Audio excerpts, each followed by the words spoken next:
The Journey of the Shadow, a True Horror. Chapter 1. The Secret of the Old Mansion. Near Cantt lies an area that locals avoid after sunset. At its heart stands a century-old mansion known as the Silent Blood. My story begins here. As a child, my father strictly forbade me from going near it. But human nature is curious. What we are forbidden to do, we desire the most. One night, I decided to visit it with my friends. Chapter 2. The Night That Never Ended. When we reached the mansion's gate, a strange, unnatural chill permeated the air. The heavy wooden door stood slightly ajar, as if it had been waiting for our arrival. As we stepped inside, the sight was terrifying.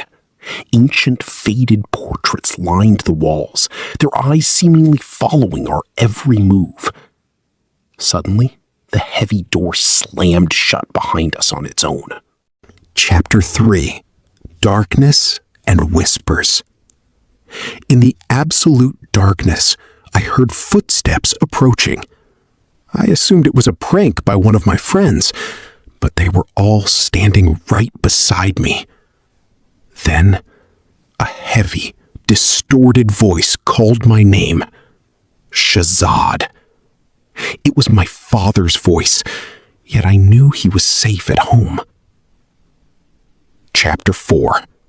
The Shadow That Never Leaves. We tried to find a way out, but every corridor led us back to the same room. There, I saw it. A shadow in the shape of a man, but with unnaturally long limbs and sharp, claw-like fingers. It loomed closer, whispering into my ear, "You will never leave this place." Chapter 5. The Struggle to Survive. I refused to give up. I searched for a way out using the debris and old artifacts scattered in the room. The terror escalated when we discovered that the mansion wasn't just a house.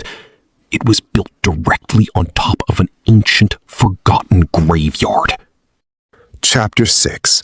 The Testimonies of the Grave.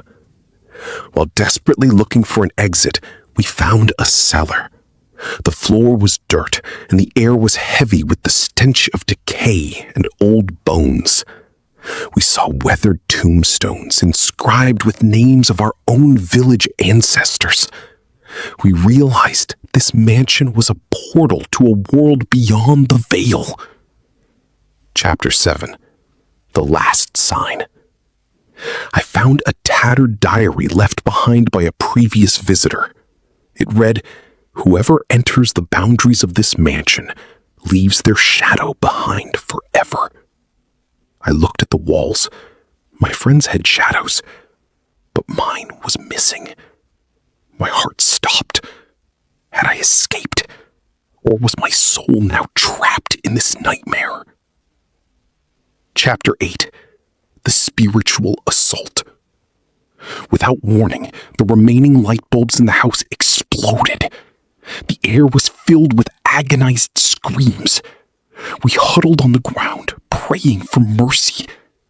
The shadow, which had been silent before, began to physically strike us.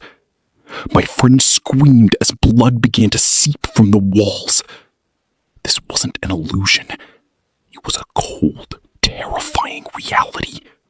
Chapter 9. The Path to Salvation. I remembered my father's words.